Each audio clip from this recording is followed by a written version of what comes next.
It's a story that still shocks rock fans around the world. Black Sabbath, one of the most legendary bands in metal history, defined by its iconic riffs and unforgettable music, brought together two powerhouse personalities, Tony Iommi and Ozzy Osbourne. Their chemistry on stage was undeniable, but behind the scenes, something darker was brewing. The question everyone's been asking: why don't Tony Iommi and Ozzy Osbourne speak anymore? Tony Iommi has always been the quiet, stoic force behind Black Sabbath's sound. A master of the riff, he was the one who defined the tone of metal itself. Ozzy, on the other hand, was the wild, unpredictable frontman who thrived in chaos. They were opposites, but in their differences, they found brilliance. However, as with all things in rock and roll, the lines between friendship, business, and personal life began to blur. For years, the band had been on top of the world. They were the pioneers of heavy metal, their music resonating with millions of fans. But the truth was, the tension between Iommi and Osbourne had been simmering for a long time. It wasn't just about music, it was about personalities, egos, and lifestyles that were constantly clashing. What was once a partnership based on respect began to fracture. One of the pivotal moments came when Ozzy left the band in 1979, marking the end of an era. Despite the fact that Ozzy had made a massive mark on Sabbath's sound, Tony was the one who carried the band's legacy forward. The split wasn't amicable, and even years later, it became clear that Iommi wasn't ready to forgive.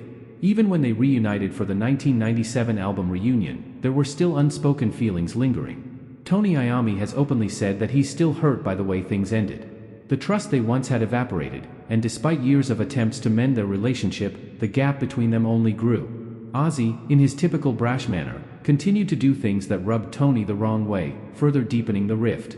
The struggle to keep it together. As time passed, Black Sabbath continued to make waves, but it was clear that the relationship between the band members was never the same. The stories of their wild days were becoming legendary: raging parties, drugs, and chaos, but that wasn't the reality Tony was living in anymore. He had matured. He had become a businessman, a creator who wanted to ensure Black Sabbath's legacy was secure. But Ozzy? Ozzy was still Ozzy. Always the larger-than-life figure, still creating drama in his personal life, still living in the shadow of his crazy antics. It wasn't just about the music anymore. For Tony, it became a question of respect. How could someone who'd once been his partner in creating music that changed the world now seem so out of touch? It wasn't just about the chaos, though. It was also about the business side of things. Iommi, ever the perfectionist, became frustrated with Ozzy's approach to the band's finances and management. There were disagreements about royalties, creative control, and who truly owned the band's legacy. These were issues that couldn't be ignored, especially when it was clear that Ozzy had his own vision of the future of Black Sabbath, one that didn't always align with Tony's. Tony's frustrations boiled over during the 2000s. While Ozzy was making solo records and touring, Tony was making his own way, determined to preserve Sabbath's place in rock history.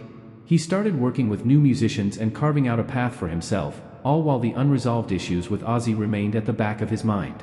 There were public jabs, subtle comments made in interviews, but nothing that truly revealed the depth of their falling out. For Iommi, it became more than just a personal disappointment. It became a matter of principle. How could he continue to work with someone who seemed to care so little about the integrity of their shared past? The constant back and forth, the lack of sincerity, it was something Tony couldn't accept. And thus, their communication dwindled to almost nothing. The awkward reunions and public fallout. Years passed, and the world of rock and roll moved on. But for Tony Iommi, the feeling of betrayal didn't just fade away. The tension was still there, bubbling under the surface. When the opportunity arose for a full-fledged Black Sabbath reunion, fans were ecstatic. The original lineup, Tony, Ozzy, Geezer Butler, and Bill Ward, was finally coming together again. But despite the excitement, Iommi had reservations. He agreed to the reunion, but only on his terms. The truth was, Tony knew what he was getting into. Ozzy was still Ozzy, unpredictable and difficult to deal with. And even though they both shared a deep love for Sabbath's music, there were things unsaid that weighed heavily on Iommi's heart. The public fallout from their past was always in the background, but it wasn't until the 13 album sessions that things began to really show. During the recording of 13, the band members were often at odds. There were arguments about everything from song arrangements to recording schedules. But for Tony, it wasn't just about the music, it was about Ozzy's attitude. There was a lack of gratitude, a sense that Ozzy was taking it all for granted. Tony was frustrated by his behavior, and it was becoming clear that things weren't going to be as smooth as the fans hoped. Despite the tension, the band pushed forward, and 13 was released to positive reviews. But for Tony, it was bittersweet. Yes, the music was powerful, and yes, the fans loved it. But at what cost? The personal toll it took on him was evident, and the scars from their past were still raw. The real reason Tony Iommi won't speak to Ozzy. So, why does Tony Iommi still refuse to speak to Ozzy Osbourne? It's not just a matter of personality clashes or creative differences. For Tony, it's about respect. The respect he feels was lost over the years, the trust that was broken. Even when they were working together, Iommi could never shake the feeling that Ozzy was still playing a game, still acting like the same wild, out-of-control figure he'd been in the past. Tony has made it clear in interviews that he doesn't hold any grudges, but the truth is, he doesn't need Ozzy in his life to feel fulfilled. He's created his own legacy, one built on hard work, discipline, and a commitment to the craft. Ozzy, on the other hand, still seems to be riding on the coattails of his past fame, while Tony continues to push forward, creating music that stands the test of time. The decision not to speak to Ozzy was a painful one for Tony, but it was necessary. It wasn't about hatred, it was about moving on, growing, and finding peace within himself. The world may never truly understand the complexities of their relationship, but one thing is certain: Tony Iommi has always been driven by a deep passion for music and a desire to leave a lasting legacy.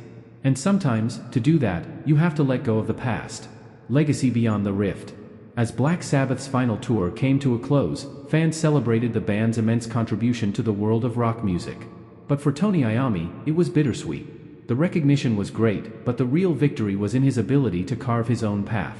Without Ozzy, without the constant drama, Tony was able to reflect on his own journey and the impact Black Sabbath had on music history. Tony's rift with Ozzy Osbourne might seem like a tragic story, but in many ways, it's a testament to the strength of his character.